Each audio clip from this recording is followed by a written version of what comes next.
Hi guys, welcome to Singh digital. आज हम लोग बात करने वाले हैं BCA third year fifth semester के पेपर्स के बारे में। तो चलिए शुरू करते हैं और देखते हैं कि आपको बीसीए फिफ्थ सेमेस्टर में क्या पढ़ना है। तो सबसे पहले आपको पढ़ना है वेब डिज़ाइन, जिसका पेपर कोड है BCA 501।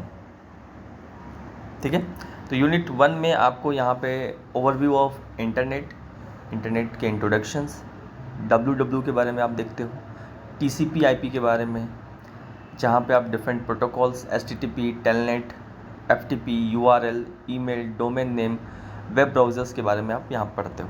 ठीक है, आगे बढ़ते हैं और बात करते हैं यूनिट नंबर 2 की, जहाँ पे आप प्रिंसिपल्स ऑफ वेब डिज़ाइन के बारे में पढ़ते हैं and structure of a web pages, जहाँ पे आपको एक लैंग्वेज पढ़ाई जाएगी HTML। यहाँ पे आप HTML टैग के बारे में पढ़ते हैं एंड साथ ही साथ यहाँ पे आप टेबल की हैंडलिंग करते हैं। ये रही यूनिट 2 की बात। आगे बढ़ते हैं और बात करते हैं यूनिट नंबर 3 की, जहाँ पे आपको HTML एडिटर्स एंड टूल्स के बारे में बताए जाएंगे, साथ ही साथ ग्राफिकल एंड एनिमेशन टेक्निक्स के बारे में बताए जाएंगे। एंड यूनिट नंबर 4 के अंदर आपको एंटर एक्टिविटीज़ के साथ साथ आपको client server model, static and dynamic web pages, creating forms, CGIs के roles and role in database in web applications क्या होते हैं, ये सारी चीज़ें आपको यूनिट नंबर 4 के अंदर बताई जाएगी।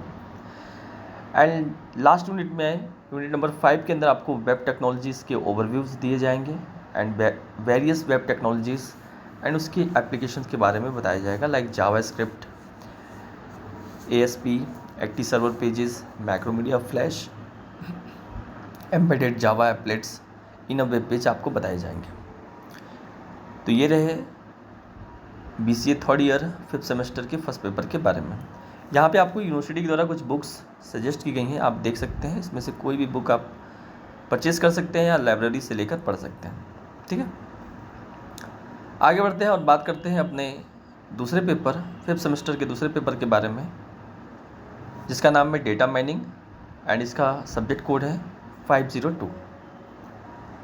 तो देखते हैं आपको यूनिट वाइज क्या पढ़ना है। यूनिट 1 में आपको डेटा माइनिंग के बारे में इंट्रोडक्शन बताया जाएगा, डेटा माइनिंग क्या होता है डेटा, इसके क्या इंपॉर्टेंस होते हैं and various kind of data mining functionalities, various kind of patterns, classification of data minings के साथ साथ आपको कुछ मेजर इश्यूज़ बताए जाएंगे आपके डेटा माइनिंग के अंदर। तो ये रही बात यूनिट 1 के अंदर।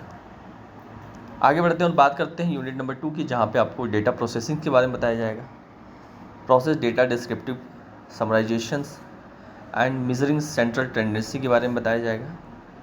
और यहाँ पे आपको एक कॉन्सेप्ट हायरार्की जनरेशंस के बारे में भी बताया जाएगा। आगे बढ़ते हैं और बात करते हैं यूनिट नंबर 3 की, जहाँ पे आपको data warehouse OLAP technology के बारे में बताया जाएगा।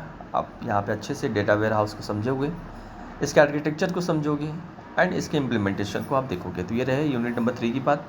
आगे बढ़ते हैं और बात करते हैं अपने यूनिट नंबर 5 की, जहाँ पे आप माइनिंग के बारे में देखते हो and frequent patterns association correlations के बारे में आप देखते हो and basic concept road map, जहाँ पे आप efficient scalable frequent item set के बारे में आप देखते हो।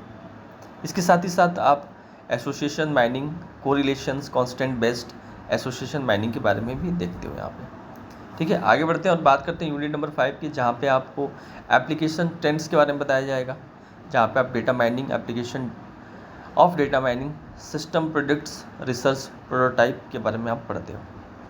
तो ये रहा BCA फिफ्थ सेमेस्टर के सेकेंड पेपर के बारे में।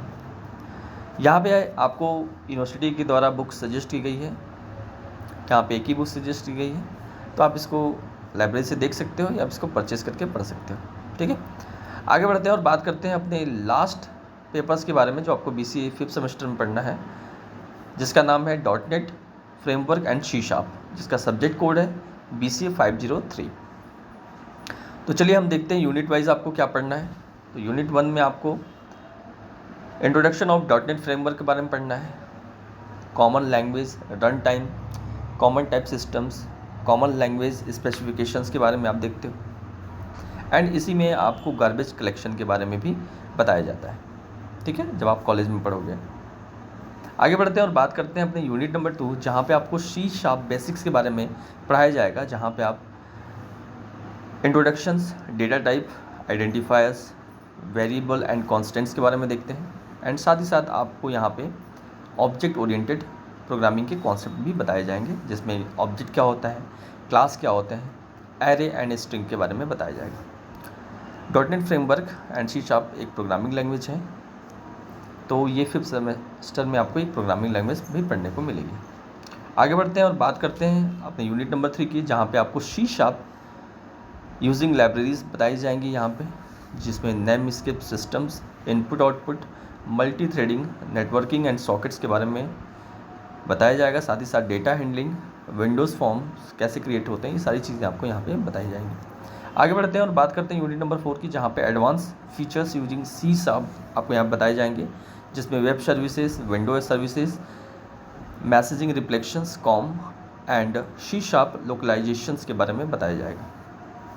आगे बढ़ते हैं और लास्ट यूनिट की बात करते हैं, जहाँ पे आपको advance features using C sharp ही बताए जाएंगे, जहाँ पे आप distributed applications in C sharp देखते हैं, जिसके अंदर XML and C sharp, unsafe mode, graphical devices, interface with C sharp के साथ साथ केस स्टडी भी देखते हैं।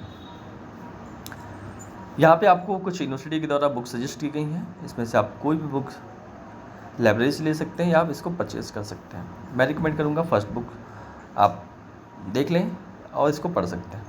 तो इस वीडियो के अंदर हमने बात की BCA 5th सेमेस्टर के फर्स्ट पेपर, जिसका नाम है web design, second paper data mining and third paper dot net framework and C sharp के बारे में बात किया। अगर आपको ये वीडियो अच्छी लगी तो वीडियो को लाइक करिए, वीडियो को शेयर करिए, और अभी तक आपने मेरे YouTube चैनल को सब्सक्राइब नहीं किया है तो सब्सक्राइब कर लीजिए, क्योंकि मैं BCA से रिलेटेड आपको इन्फॉर्मेशन अपने चैनल सिंह डिजिटल पे लाता रहता हूँ। तो thanks for watching this video and I will see you next time.